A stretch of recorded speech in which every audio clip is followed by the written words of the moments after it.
Bismillahirrahmanirrahim. Anak-anak kelas 7C dan 7D yang Pak Dede banggakan. Assalamualaikum warahmatullahi wabarakatuh. Alhamdulillahi rabbil alamin. Asyhadu an la ilaha illallah wahdahu la syarika lah wa asyhadu anna Muhammadan abduhu wa rasuluh. Allahumma salli ala Muhammad wa ala ali Muhammad amma ba'du. Anak-anak sekalian yang Pak Dede banggakan, Alhamdulillah kita masih bertemu lagi di kesempatan kali ini dalam rangka acara mempelajari mapel SPI atau Sejarah Peradaban Islam. Alhamdulillah, tak lupa salawat beserta salam senantiasa terlimpah curahkan kepada Nabi kita Nabi Muhammad Sallallahu Alaihi Wasallam. Anak-anakku yang pada dibanggakan, kemarin kita sudah mempelajari tentang meneladani perjuangan Nabi Muhammad Sallallahu Alaihi Wasallam. Yang pertama adalah penduduk Mekah pada menyembah berhala, ya. Berhala yang disembah oleh orang-orang di Mekah itu yang membawanya adalah Amr bin Luhai al-Khuzai, ya. Beliau itu dari Syam membawa berhala itu ke Mekah, kemudian dijadikan sesembahan di Mekah. Mulai dari sanalah perbuatan kesyirikan mulai merebak di Mekah. Yang nomor dua, Nabi Shallallahu Alaihi Wasallam berdakwah di Mekah menggunakan dua metode atau marhalah. Yang pertama adalah dakwah secara sembunyi-sembunyi, yaitu disampaikan dengan tidak terang-terangan, terbatas hanya kepada orang-orang yang dekat kepada Nabi Muhammad Shallallahu Alaihi Wasallam, seperti keluarganya, sahabat-sahabat dekatnya. Kemudian Nabi Muhammad menggunakan metode kedua, yaitu dakwah secara terang-terangan, ya. Baru disampaikan kepada halayak ramai. Nah, anak-anakku yang pada dibanggakan, ya.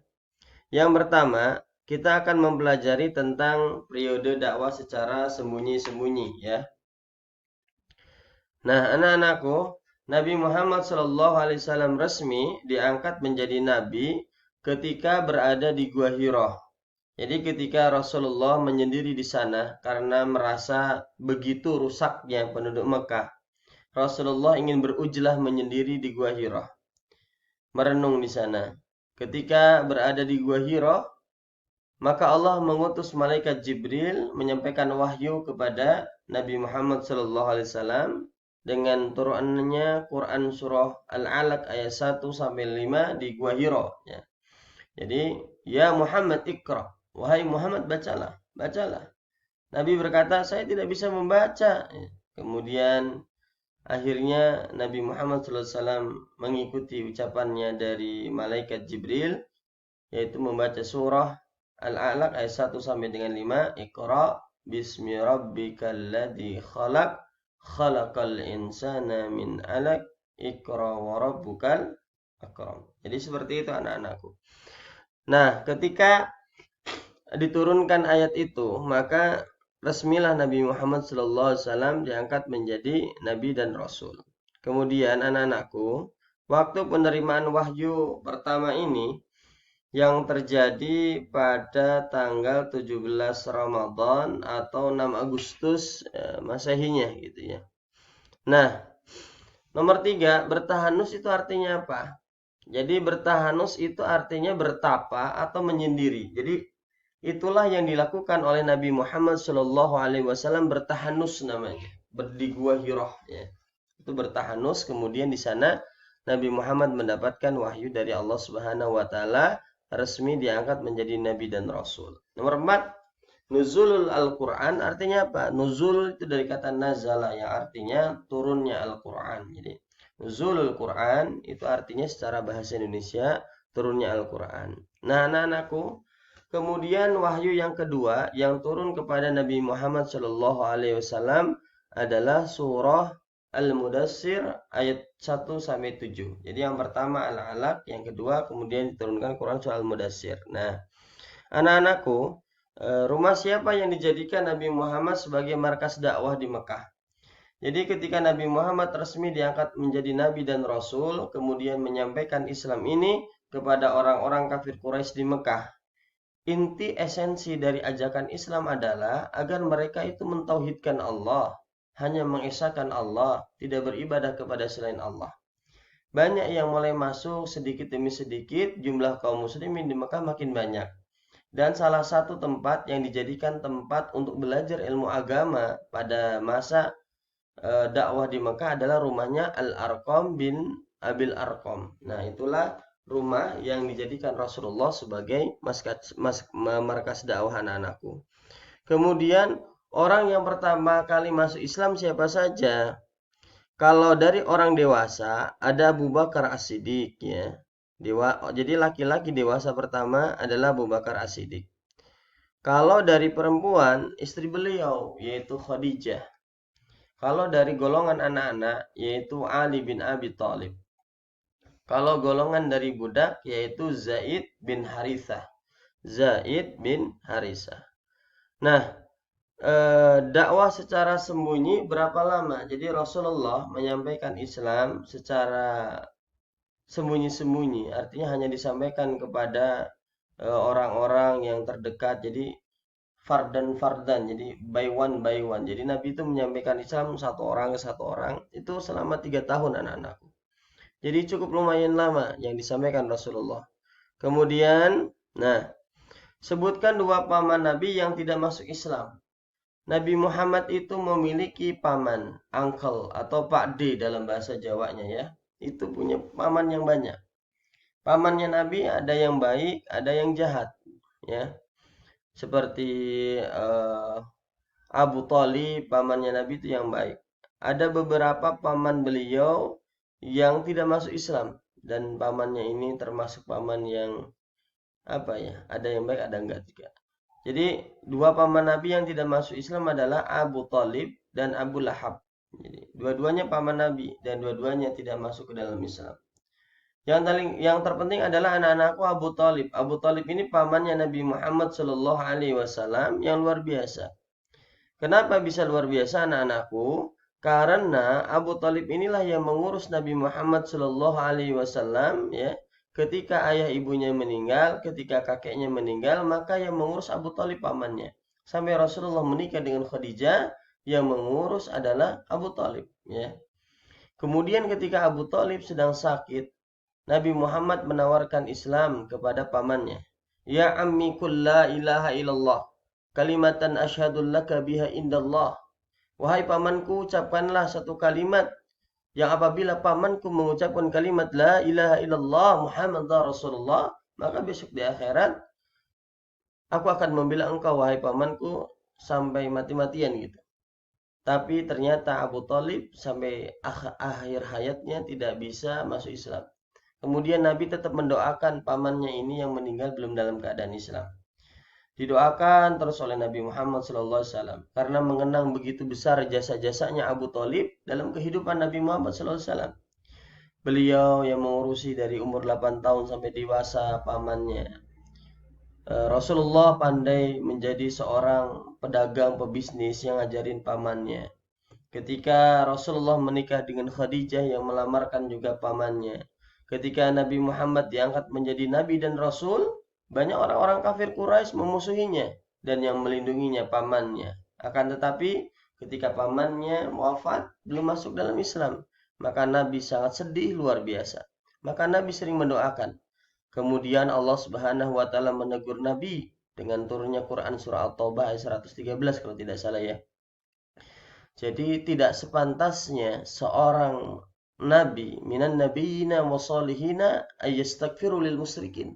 Tidak sepantasnya bagi para nabi dan orang-orang soleh memohon ampun untuk orang-orang yang musyrikin. Karena sudah jelas posisinya. Besok di akhirat orang-orang musyrikin itu akan masuk ke dalam nerakanya Allah Subhanahu wa taala. Jadi ditegur. Nah, anak-anakku yang pada dibanggakan, siapa yang menyiksa Bilal bin Rabah? Jadi ada sahabat Nabi Muhammad ya yang terkenal suaranya bagus dan suka diberikan amanah oleh Nabi Muhammad menjadi seorang muadzin yang mengumandangkan azan. Posisi muadzin itu penting, pahalanya sangat besar. Besok di akhirat lehernya Masya Allah bisa diperpanjangkan ya. Dan muadzin ini akan mendapatkan pahala dari setiap orang-orang yang datang ke masjid atas panggilannya. Dan pada zamannya Nabi Muhammad SAW ada seorang muadzin yang hebat yang suaranya merdu. yaitu Bilal bin Rabah. Akan tetapi status beliau adalah seorang budak. Budaknya siapa? Umayyah bin Khalaf. Nah, kemudian anak-anakku, ketika Islam datang ke Mekah yang dibawa oleh Nabi Muhammad, maka Bilal bin Rabah tertarik dengan ajaran Islam, kemudian masuk ke dalam agama Islam. Ketika masuk dalam agama Islam, maka juragannya Bilal bin Rabah yang bernama Umayyah bin Khalaf tahu, kemudian tidak terima. Kemudian Bilal bin Rabah disiksa, diseret di atas padang pasir, kemudian dadanya itu ditimpa batu yang sangat besar, sampai-sampai beliau sakitnya luar biasa. Dan inilah yang menyiksa beliau adalah Umayyah bin Khalaf. Kemudian kita perhatikan nomor 11. Siapa perempuan pertama yang syahid? Jadi anak-anakku yang pada dibanggakan, perempuan pertama yang syahid adalah Sumayyah. Jadi keluarga Yasir ya. Sumayyah ini istrinya, suaminya itu Yasir adalah keluarga yang pertama kali meninggal di jalan Islam ini. Loh kenapa? Jadi ketika Yasir dan Sumayyah ini masuk Islam di Mekah, ketika awal-awal Islam masih berkembang di sana, Islam belum kuat. Jumlahnya belum banyak.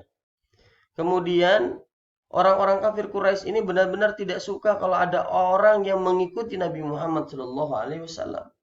Kemudian anak-anakku yang pada dibanggakan, keluarga Yasir ini satu keluarga masuk ke dalam Islam.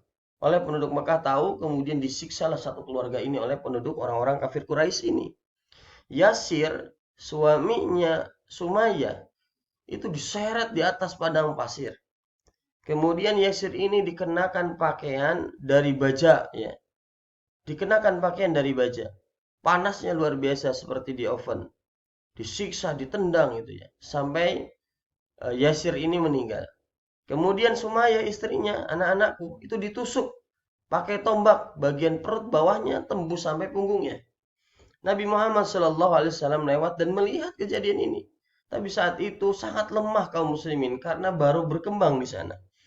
Maka Nabi Muhammad SAW berkata, wahai keluarga Yasir, kalian semua fi jannatin na'im, di dalam surga yang penuh kenikmatan kelak besok. Inilah orang-orang yang ketika di dunia diuji oleh Allah Subhanahu wa taala dengan kesusahan yang luar biasa. Akan tetapi besok di akhirat, orang-orang yang seperti ini mendapatkan kebahagiaan yang luar biasa. Anak-anakku yang pada dibanggakan, kita lanjutkan kembali ya. Sebutkan 3 budak yang dibebaskan Abu Bakar As-Siddiq. Oke anak-anakku, Abu Bakar As-Siddiq adalah sahabat Nabi yang paling dicintai oleh Rasulullah. Makanya ketika Rasulullah sakit, yang sakitnya ini mengantarkan kepada kematian, sampai-sampai Rasulullah tidak bisa mengimami sholat. Kemudian Rasulullah memanggil Ali, ya Ali ta'al. Ya, jadikanlah Abu Bakar sebagai imam mengganti aku. Apa artinya? Ini isyarat bahwa Nabi Muhammad sangat mengutamakan Abu Bakar daripada sahabat-sahabat yang lain. Nah, Abu Bakar ini selain soleh, beliau juga seorang yang kaya raya luar biasa. Luar biasa ini Abu Bakar As-Siddiq, sudah kaya raya dan soleh. Nah, uang yang dimiliki oleh Abu Bakar As-Siddiq, ya, beliau gunakan untuk di jalan Allah. Apa saja? Membebaskan beberapa budak, ya. Dan ternyata yang dibebaskan oleh Abu Bakar As-Siddiq adalah orang-orang yang berkualitas, memiliki amalan yang baik, kesungguhan di dalam Islam yang luar biasa. Siapa saja? Yang pertama Bilal bin Rabah, yang kedua Amir bin Fuhairah, dan yang terakhir adalah Zanirah. Inilah yang dibebaskan oleh Abu Bakar As-Siddiq, kestatusannya dari seorang budak. Dan perkara yang pernah disampaikan, insya Allah akan keluar di materi ya. Nah, selanjutnya anak-anakku yang pada dibanggakan ya. Sekarang tadi kan kita sudah mempelajari dakwah secara sembunyi-sembunyi. Sekarang kita akan mempelajari tentang dakwah secara terang-terangan anak-anakku ya. Oke ya. Periode dakwah secara terang-terangan. Perintah dakwah terang-terangan pada Quran surat apa? Nah, anak-anak bisa lihat nanti perintah dakwah terang-terangan pada Quran surah Al-Hijr ayat 94. Bahwasannya Nabi diperintahkan oleh Allah untuk menyampaikan dakwah ini secara terang-terangan, secara khalayak ramai. Apa artinya?